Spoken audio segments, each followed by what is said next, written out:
Well, hello there, lovelies. Welcome back to another tutorial. I'm Stephanie from Oh You're Lovely, where we carry the largest selection of wood flowers in the United States. This is a good one for you guys. It's got a little bit of everything. It's like a buffet of goodness. You've got power tools, you've got wood, you've got test tubes, you've got flowers, you've got preserved greenery, you've got napkins, you got glue, you got paint, everything. All of the crafty goodness, because today I'm going to show you something that I used to make all the time for craft shows, and I also had an antique booth at one point.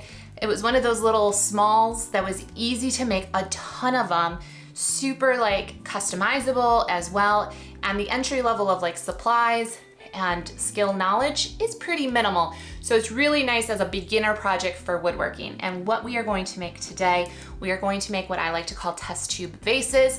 Bud vases would be another name for them. And the sky is the limit of how you make these, how you finish them, all that jazz, and all that jazz. So I think you're gonna enjoy it. We're gonna head over to my garage. We're gonna do a whole bunch of woodworking. Hopefully all of the footage worked the way I wanted it to. You never know with these things.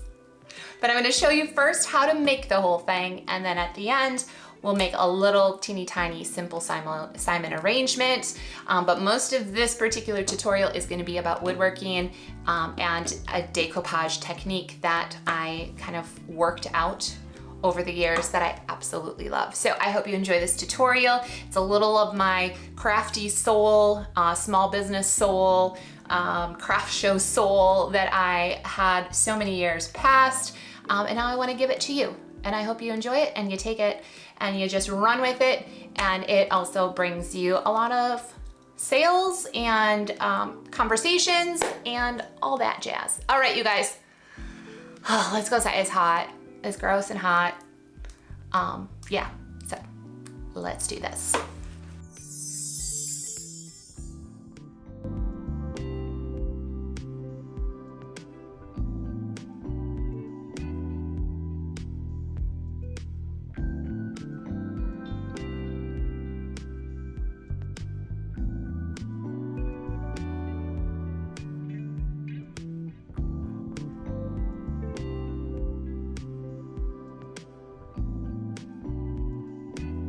I just want to show you guys this little trick if you don't know about doing something like this. When you're cutting wood and you have it all the same size, instead of measuring each individual piece, drawing a line and cutting it from there, once you have your first one, you can figure out where you want your stopper to be, and then you're just going to butt it up to that every single time, and all of the boards then are going to be the same length or width that you wanted. So here's a little tip if you've never done woodworking before. It might be a little helpful for you. Okay, so the next step, once we've already cut all of our wood, now for this particular one, I'm using studs. They're 2 by 3 by 8 feet. The wood splits a lot easier, so they're kind of torn up. That's not even a good example. Here's a good torn up one. They're torn up. So we are going to sand all of these. I've already sanded the other two sizes. For the other two, I used 180 grit. For these, I'm gonna use 120 grit. And then if it doesn't feel soft enough, then I'll probably bump it up to 180. I don't think a 220 is necessary. So we're gonna just sand a whole bunch of these and prepare for your hands to get all kinds of weirdly tingly. It's the weirdest sensation. All right, let's do this.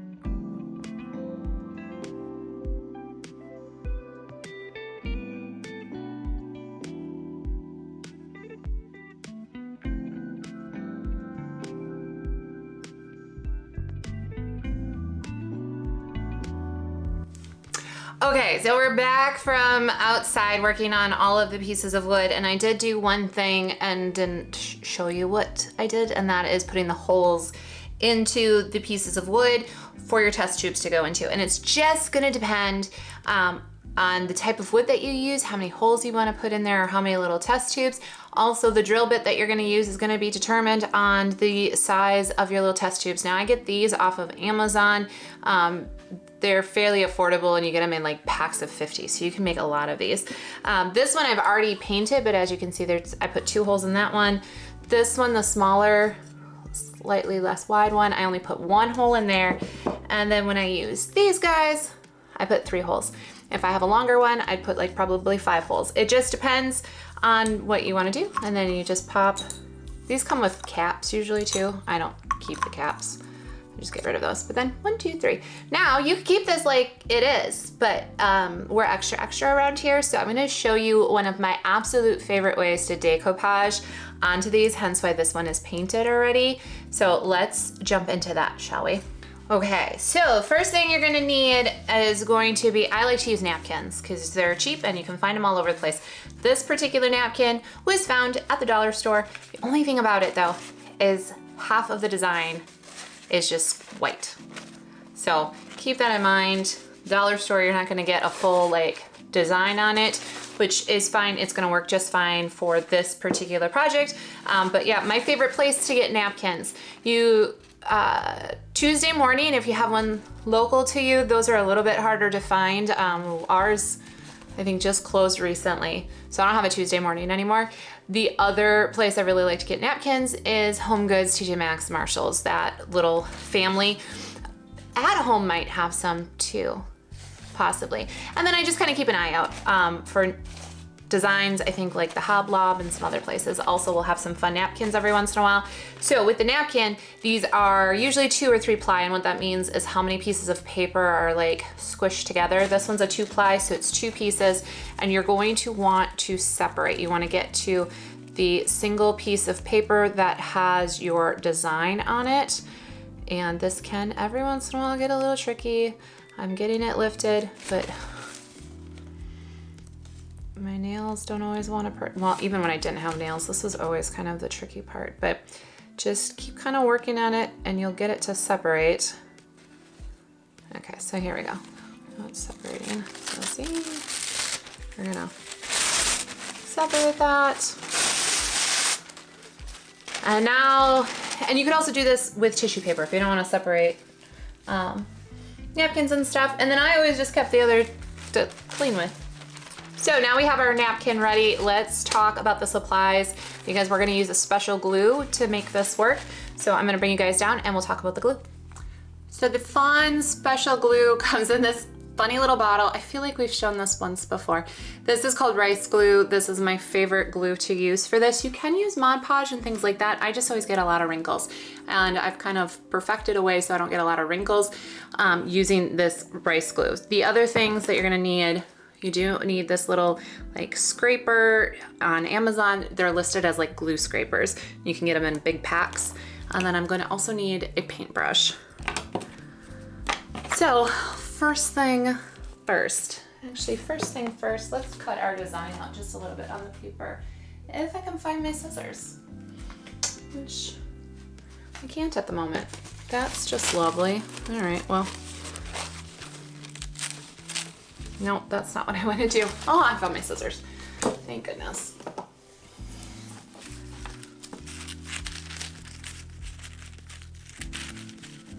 Oh my gosh, my scissors are not working either. I think it's time for a new pair of scissors. If I can't even cut through tissue paper, it's probably time to... It's okay, because we're gonna make it nice and neat by the end. You're just gonna have to trust me on that part. Okay. So first things first, we're gonna add, I'm not like super heavy-handed. You just need a fine coat of this. You don't want too much because that is what causes like the wrinkles. And I am gonna go in sections. You could put glue on the entire thing if you wanted to, but I'm not going to. So do you see it, like there's globs that are kind of still sticking around? Don't worry about that. We're gonna clean that up in 2 seconds. I do kind of want to have this go wrap around the edges a little bit.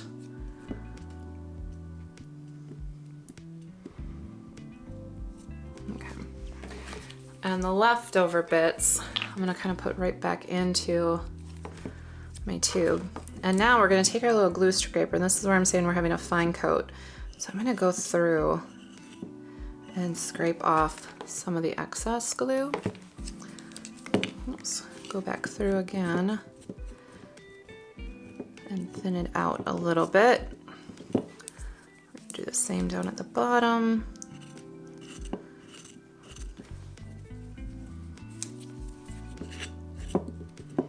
Okay. All right, feel better about the coverage on that. So we have a nice fine coat. And I know that I've already pre-measured this, that it'll go all the way around, but it's like a tight squeeze at the end. So what I'm gonna do is kind of start at the end, bring this down. Now with the rice glue, with Mod Podge, you would not be able to lift this back up and reposition it.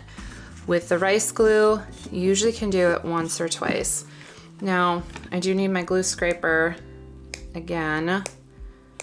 Ideally, you'll have 2 of them. If you have 2 of them, it's a little bit more ideal, because now we're gonna go gentle, very gentle, but with a light hand. We're just gonna go over everything. And this is why we painted this white. By painting it white, any lighter backgrounds, otherwise the wood grain would kind of pop through and it would fade into the wood. This, I wanted the pattern to kind of pop out. So I painted it white instead, and you can play around with other colors and stuff. It's gonna just change all of your, kind of the background, depending on how the background is done, if it's a lighter color. So now we're gonna start going around with the rest of this with the same thing we did the first round.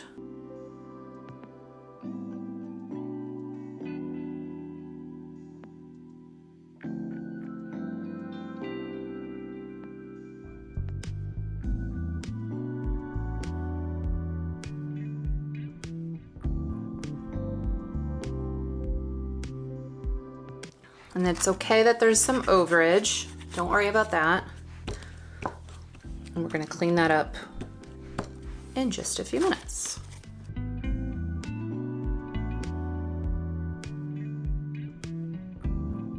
This doesn't line up perfectly, but it's not too bad. And then I'm just gonna put a little bit of the excess glue right on the top.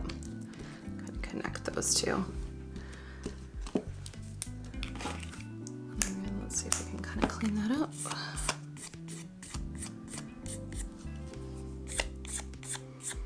Okay, now we're gonna let this fully dry, which will take a little bit of time, and then we're gonna clean up these edges. So we'll be right back to do that.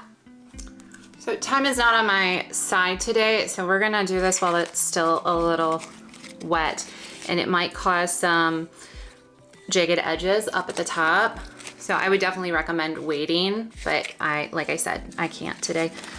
So you're gonna take your sandpaper, good Lord, and in a downward motion, you're going to go across and just swipe down, and it'll give you a nice clean, clean edge. The other thing is, while this is still kind of wet and your hands are touching, it's like scooting the pattern around a little bit. So definitely, if you can, wait to do this part. But now, nice and clean. You could put a pattern up here if you wanted to. I'm not going to for this one, but I have in the past.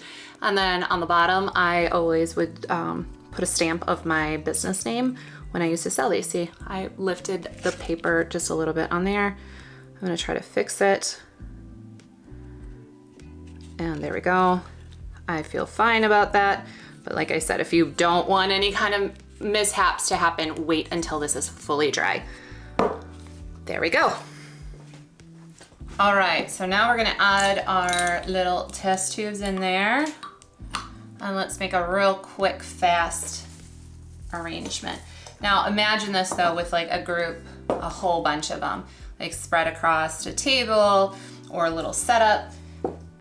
You can make a really fun arrangement with like a couple little pieces in each test tube. But we're just gonna do the 2 pieces. And can you even see that? No, hold on. Let's bring it back just a little bit. So I'm gonna use, this is a great time to be able to use an opportunity to use some preserved filler. So I'm using the willow eucalyptus. And then because the tubes are see-through, I put all of my wood flowers on stems that used to hold billy balls. We're also gonna use some billy balls in this too. So you could start to already like snap, this one's too short already because I already snapped it, but you could snap off and then hold on to this to stem up your flowers.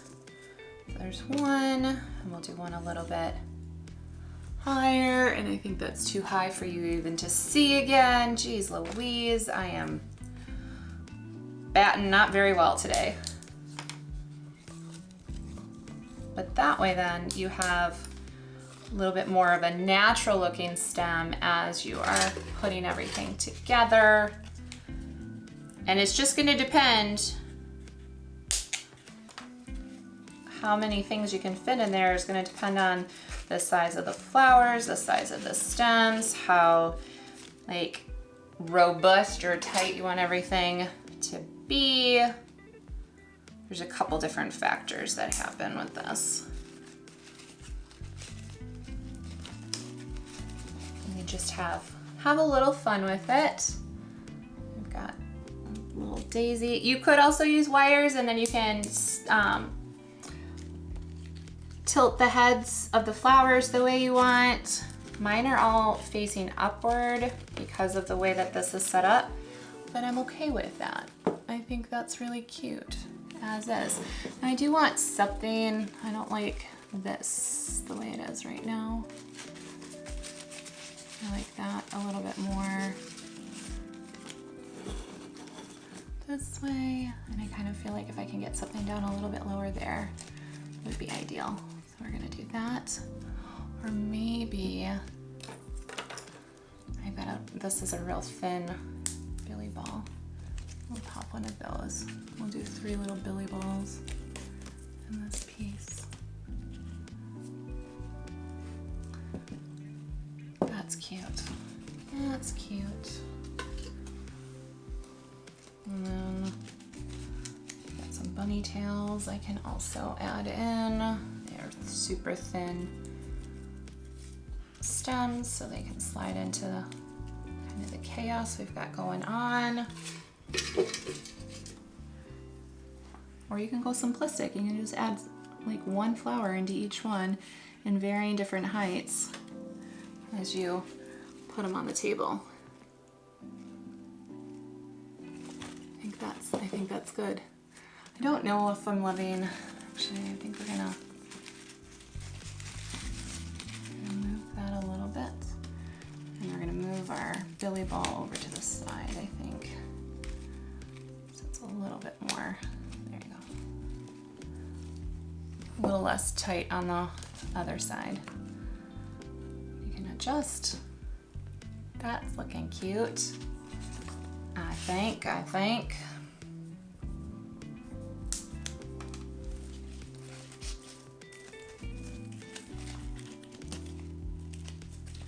We'll get it a little bit closer so it doesn't stand so out of, there we go.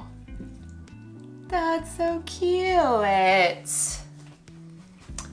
So there you guys go, a cute little vase, a little bud vase, if you will, test tube vase, whatever you want to call it. I used to sell so many of these during craft shows when I was, before Oh You're Lovely became what Oh You're Lovely is. I had them in antique booths and at craft shows in all sorts of different varying sizes. I also would make these huge wooden pieces that you could put like soda bottles as your vase. I don't know that we'll ever do a tutorial on that. That was a rather intense project, but these are super simple to make, very minimal amount of product. You can bust a whole bunch of them out very easily and super customizable. So there you go. I hope you enjoyed this. I hope it inspired you. Maybe if you are a seller of wood flowers, if you have your own craft shows coming up, that you might want to give this a try as something else as an offering. And again, multiple different sizes. Can you picture it? I should maybe I'll pop a picture up of, I had some like professional pictures taken at one point of some of them that I did. This was before though, like the wood flowers had completely taken over my life. So I was using actual flowers in the bud vases, but now I would only use wood flowers if I thought of this, whatever, you know what I mean. Okay, rambling. Let's wrap this up, shall we? If you're loving these videos, can't get enough, want to know the next time we post a tutorial, which is typically on Wednesdays, make sure to subscribe and ring that bell to find out about the 150 style wood flowers, along with craft supplies and greenery. Go to ohyourlovely.com, but before you do, let me give you something. Use the code YouTube30 to get 30% off your first order. All right, you guys, let me know down in the comments, would you make one of these? Would you buy one of these at a craft show? Encourage those who might be thinking about making them that yeah, you would totally buy one instead of making it yourself, and appreciate the time that is put into it, but would much rather just buy it already done. Or you yourself would like to maybe play around with a couple power tools and start making a little something with your own two hands. Just let me know, because I like to know. All right, I will see you next week for another tutorial. I'm Stephanie from Oh You're Lovely, and you, my friends, are absolutely lovely. Bye, guys.